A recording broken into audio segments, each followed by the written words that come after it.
school? Mommy, why am I not in school? Because we came to Gandia late and we missed the deadline to put you into school. So we moved from Texas to Spain a year and a half ago. And one of our biggest concerns before moving here was getting our kids into the right school. And we're here to tell you the real deal about schooling in Spain. From public versus private versus international schools, all the paperwork you're going to have to go through, and some of the surprises that you might encounter, and what we actually prefer now, and what our kids actually prefer now. Listos? Vamonos.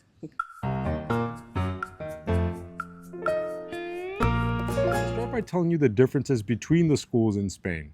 Now, of course, there are public schools, there are semi-public schools, semi-private, which are called concertados, and then there's full-on private schools or international schools. And the biggest difference between the three, as far as the quality of education, I would have to say, because we have no experience with the full-on private schools or the international schools, but as far as the difference between concertados and public schools, it's pretty obvious, the difference Very big difference. It's a big difference. The concertado that they were in Valencia, which is Escolas Pias, and we loved the school. Yeah, it's a really great school. We loved it from the beginning. I mean, the structure itself was beautiful. It's a very old building. I think it's like 200 years old, and it has a chapel connected to the school. Beautiful school. Yeah, beautiful school. And the teachers were amazing. I mean, up and down, from the administration, the faculty, everybody was very welcoming, and we really, really enjoyed it. We would get constant progress reports, and just the way the kids were learning. It's more of like immersion therapy for them. I say immersion therapy because it's like they are not in the classroom a lot of the times. They're always out. They're always out in the patio. They're always out. They were always at field trips like museums, art galleries, Yeah. or having people come into the school to talk about art. And we would constantly see how much they were learning, because they would get home and talk to us about it. You know, I always ask the girls every time I picked them up, what did you learn in school today? And they would constantly tell us something new, what they were learning. They were being mentally challenged, mentally stimulated, which we really, really liked. And so I feel like the concertados are a really, really good option when it comes to picking a type of school for your children. Now, that's not to say that the public schools here are not great, but we moved from Valencia to Gandia a couple of months back, and so our 7-year-old got into a public school here because there wasn't enough space everywhere else, and I'll get into that a little bit later. But we can tell the difference in the quality of the education or the quality of the teaching, the curriculum, between the concertado and the public school. But I ask my daughter every day when she gets home, what did you learn in school today? And she, for the most part, she constantly replies with the same answer. She says, kind of the same thing, Dad. You know, they're doing kind of the same math, the same language. They play a lot. But I just noticed the difference. I feel like she's not being as mentally stimulated as she was in the concertado. And it's not just me. I've spoken to other parents in Valencia who had their kids in public schools and then moved them to a concertado. And they mentioned the same thing. They would say like, yeah, I feel like our kids are not learning as much in the public schools as opposed to when you put them in a concertado. I mean, it is a noticeable difference. Yeah. It is. And so just something to keep in mind. The price differences between the three. Public schools are free. Obviously, they're public schools, so they are state funded. The only thing you will pay for is the comedor. We do pay for our child's lunches. We pay about €50 a month. So that's all we pay for here at the public school. Now, the concertado, you do pay a little bit more because it is a semi-private school, semi-state funded, and the kids do use uniforms, and so you have to buy uniforms. We bought them some athletic wear, like 2 pairs of athletic wear, 2 pairs of their plaid skirts with the little collar shirts. And so all in all, I'd say we probably spent about $300 for both of them on uniforms. So it's not too bad. And as far as the monthly dues go, we paid 320 to 350 euros a month for both of them, including the comedor, including their lunches, which is a fraction of what we paid for the private school back home. And the quality of the schooling is fantastic. So I don't think I can say enough about the concertados here. I really, really like them. Yeah. They're really good. Very, very good schools. And they're very popular. So and I feel like they're also like community based. Like they make sure like to bring the community, like to bring the families together. And what I mean is that I feel like every other 2 weeks or so, they were having events. And I really like that because in the public school that we're at now, they don't have a lot of community events. They don't have a lot of gatherings. They don't have a lot of things that are like community centered. And one thing to also take into consideration is the language, right? How much Castellano are your kids going to be learning as opposed to Valenciano, as opposed to English? And they have it in percentages, and the schools will have it up on the bulletin boards, and they'll let you know beforehand. Between the public and the concertado, the public schools and the concertado in Valencia, the percentages were about the same. And one thing we didn't want to do when we came to Spain was put our kids like in an international school. What we noticed prior to moving over here is a lot of the private schools, the full private schools and the international schools, had a very English heavy curriculum. It was all English for the most part. And to us, it just kind of didn't make sense, right? We're like, why move to Spain if you're going to put your kids in an English speaking school? But some parents prefer that. I have met some people here in Spain who have their kids in the American School of Valencia or the British school because they like the American curriculum or the British curriculum, right? The British style of teaching. To us, we didn't really care. We actually wanted our kids to learn Spanish, the Spain Spanish, right? The Castellano, and maybe picking up a third language. And in Valencia, that is par for the course. That's what you're going to find. In public schools, in concertados, they will teach Spanish, English, and even a little bit of Valencian. And so if it's a fear of yours that your kids don't speak Spanish before you move here, don't be afraid. We know several people who have children who speak zero Spanish before moving here. And man, the kids pick up quick. I mean, within months, your kids will be speaking Spanish. They say about 3 months is when they start really like having the smaller conversational. And then in 6 months, 6 to 8 months, they're fully fluent. So that's just how quick their minds are working. So I know it's always a big fear of everyone's that, oh, are they going to learn the language? How are they going to learn it? Like, I don't want them to suffer. They actually have English speaking people in these schools to help for these instances. And then they keep teaching them Castellano or Valenciano in that way too. So that's another thing that you have to be aware of, is that they do have English speaking people in these schools. Yeah. So definitely don't be afraid. Your kids will adjust very, very quickly to life here. And I think a large part of that has to do with the way the schooling is here. The schooling here is just very unique. Starting from the schedules, right? You go in, school opens up at 9. And it's funny because I know back in the US, I feel like the schools would be open like a half hour before class time started. And you can go drop off your kids, and your kids would just kind of hang out. 7:30, you can drop them off very early, and the kids would just kind of hang out, eat breakfast or whatever, and then they would go up to school. Here, it's not the case. Here, school starts at 9, and they open the gates like at 8:55. They're not like rushing for kids. No. And so there's a crowd. There's a crowd in front of the school every morning because all the parents are there with the kids, and once the gates open, everybody just rushes in. Everybody rushes in, and you say goodbye to your kids, quick kiss goodbye, hug goodbye, and they all go in. And they don't have breakfast in school. It's not like in the States where you had breakfast in school and then you had lunch. Here, kids have breakfast at home. They have almuerzo in school. So you do have to pack your kids an almuerzo, a little brunch. And that's like the 10 o'clock or the 11 o'clock meal that they have. Then they have their lunch. Now, you can choose to not have your kid eat at school, at the comedor. If you do decide to keep your kids at the comedor and pay for their lunches, they'll eat from that time frame, from 2 to 3:30. And then you have the option to pick them up at 3:30. That's another option. Or you could say, no, they'll stay there till 5. So there's actually 3 pickup time options. There's the 2 o'clock if you don't want them to stay for lunch, the comedor. There's 3:30 if you want them to eat at school, and then you pick them up at 3:30. Or there's the 5 o'clock option where they stay for comedor at 2, and then from 3:30 to 5, they're doing extracurricular activities, they're playing, they're doing homework. They keep them busy for you till 5. So you actually have 3 pickup options, and that goes for the public school and the concertados. You just message the comedor, the ladies that are in charge. You tell them, hey, my kid's going to stay till this time.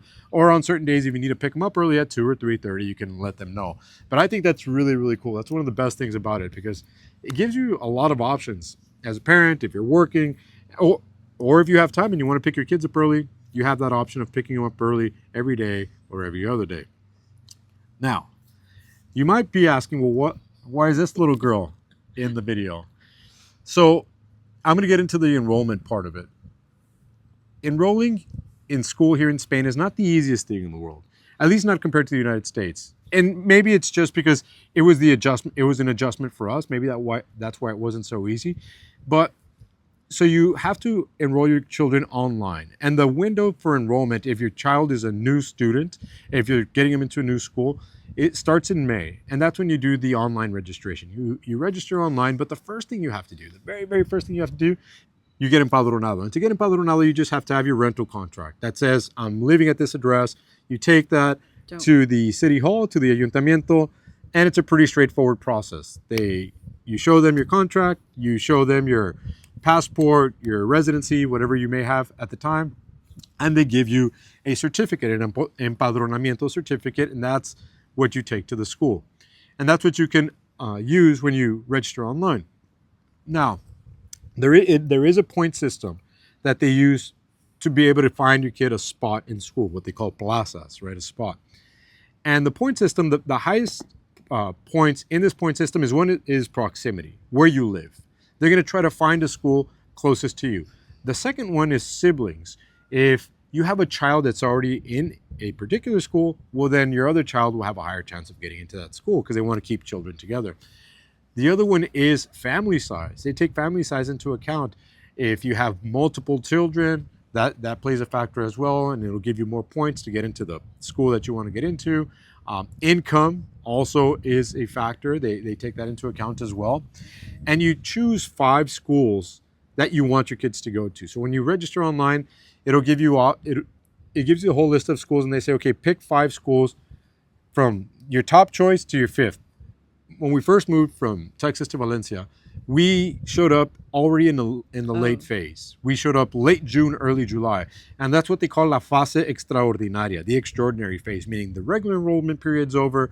People already have their spots, but this is an extraordinary phase where you can still go into the schools personally and ask, hey, do you have a spot? So you can fit my kid in. And so we had to go visit school to school to find our girls a spot. That's when we landed on the Concertado Escuelas Pías, which we ended up falling in love with completely. And it was like out of our zone too. Like it's we had to bike. By bike it was what? By bike it was like 7-8 minutes. Walking was about 20 minutes. Yeah, so walking was 20 minutes. So it wasn't close by. Like it was like the other schools were. So you still have to put that into factor too. Like may not be plazas or spaces available in your zone when you apply. So you have to keep that into mind. There's just so many factors. Yeah, depending on the time when you try to get your kids into school and enroll. But then when we made the decision to move from Valencia to Gandia, we made the decision a little bit later as well. So when we came over here and we started the process of getting our girls into school, we found out that there wasn't very much space at all. Well, we also found out that there was another Escuela Pías here. So we thought like, oh, well, they must have a point system. If we were in the other Escuela Pías in Valencia, we can just transfer from that Escuela Pías to the Escuela Pías here in Gandia. So we were like, this is perfect. Like, we're just going to go over there and say, hey, we already know the system. We already have the uniforms. Let's just go. And they were like, no. Yeah. Doesn't work like that. Yeah. And so we had to go to the Department of Education, and we were active, going almost every week. Yeah, every day, every week, trying to get our girls a spot. Luckily, our 7-year-old got a spot because by law, she has to be in school. From the age of 6 up, your kids by law have to be in school. It's not homeschooling. I know this is a big question or concern that always gets asked in Spain, but you cannot homeschool your children under the age of 6. 6. Yeah. So if they're 5, in this case, this is why our child is home. They don't have priority for her because they don't need to be in school. So we can technically homeschool her, which we are. But after that, she has to be in school. And so that's why our 5-year-old is currently with us, because it's not absolutely required for her to be in school, and there was no space for her. Despite our best efforts to try to find her a spot in the infantil, which is preschool, there just wasn't anything available. And so we have been homeschooling her. I bring her out to the beach almost every day. We do daddy school. She gets to play and run around in the sand on the playgrounds. And we do Montessori type learning, right? We order books online, and that's the route that we've taken this year. And so it is a little bit easier to get your kids into a school in Valencia as opposed to a smaller town like Gandia, which is very popular and has very few spots for children. That's one thing we found out.